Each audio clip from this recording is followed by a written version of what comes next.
નમસ્કાર વિદ્યાર્થી મિત્રો, આપણે આજે ધોરણ 3 અંગ્રેજીનો યુનિટ 3 રેઇનબો, જે વરસાદ પછી સૂર્ય નીકળે ત્યારે જે મેઘધનુષ્ય દેખાય છે 7 રંગમાં, જા, ની, વા, લી, પી, ના, રા, આપણે જે ગુજરાતીની અંદર બોલીએ છીએ તે આપણે 7 કલર અંગ્રેજીની અંદર દેખવાના છે. તો પહેલું છે લિસન એન્ડ સિંગ,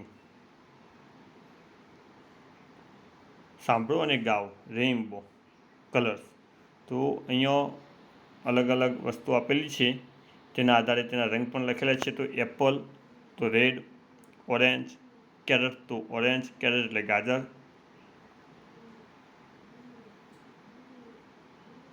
લેમન લીંબુ તો yellow, frog green, fish blue, berry તો ઇન્ડિગો, ફ્લાવર તો વાયોલેટ. અહીંયા રેઇનબો આપેલ છે તે તમે દેખજો. રીડ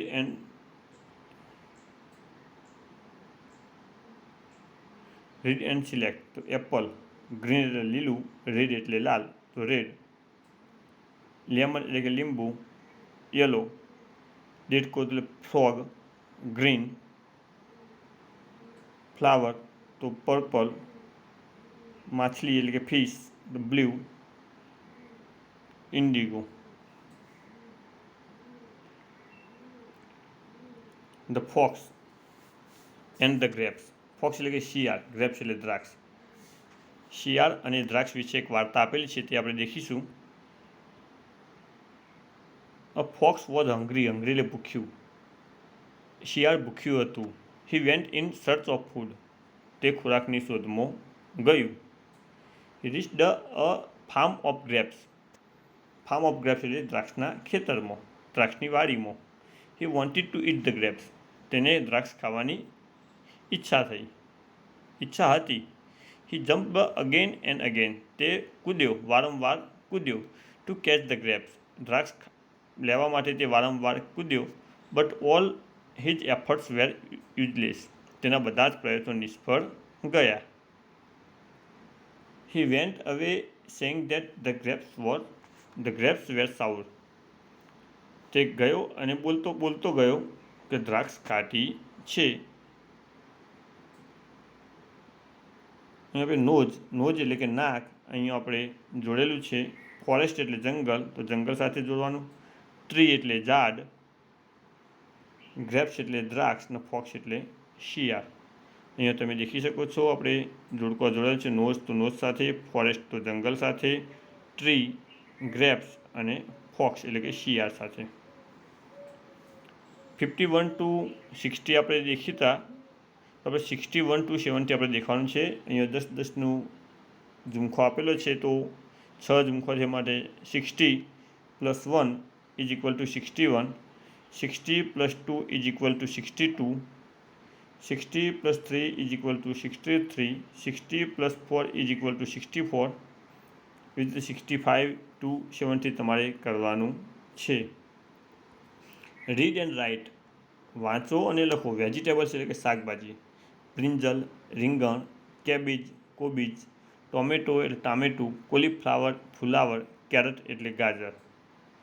અહીંયા સ્વીટ્સ એટલે કે મીઠાઈ, બરફી, પેંડા, જલેબી, લડ્ડુ, કાજુ કતરી. પપૈયા, ફ્રૂટ્સ એટલે કે ફળ, પપૈયા એટલે પપૈયું, બનાના એટલે કેળું, ઓરેન્જ એટલે નારંગી, ગ્રેપ્સ એટલે દ્રાક્ષ, મેંગો એટલે કેરી. હવે આઈ એટલે તમે પોતે, હું, ને અહીંયા તમારે પોતાના વિશે લખવાનું છે. માય બ્રધર એટલે તમારા ભાઈ વિશે, માય સિસ્ટર એટલે તમારી બહેન વિશે. લાઇક એટલે ગમવું, ડિસલાઇક એટલે ન ગમવું, તો લાઇક અને ડિસલાઇક વિશે તમારે લખવાનું છે. તો વેજીટેબલ એટલે શાકભાજી, સ્વીટ્સ એટલે મીઠાઈ અને ફ્રૂટ એટલે ફળ. તમને તમારા ભાઈ અને તમારા બહેનને કઈ કઈ શાકભાજી, મીઠાઈ અને ફળ ગમે છે તેના વિશે લખવાનું છે. અહીંયા મેં મારા પોતાના આધારે લખેલ છે.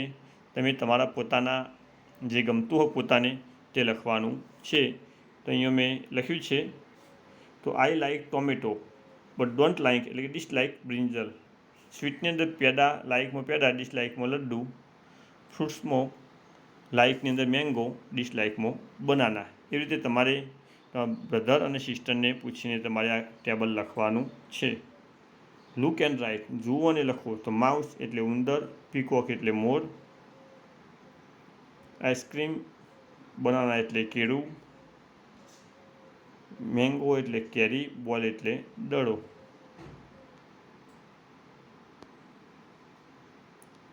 રીડ એન્ડ રાઇટ, વાંચો અને લખો. 61 to 70 સુધી લખવાનું છે મિત્રો. અહીંયા તમારે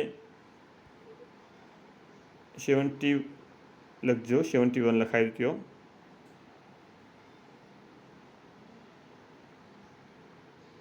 (61, 62, 63, 64, 65, 66,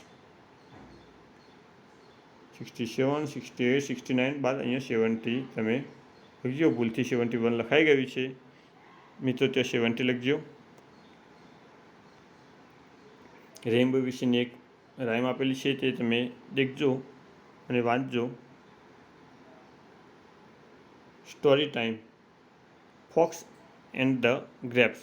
આપણે જે સ્ટોરી દેખી એ સ્ટોરી આપેલી છે, એ તમે વાંચજો. થેન્ક યુ મિત્રો.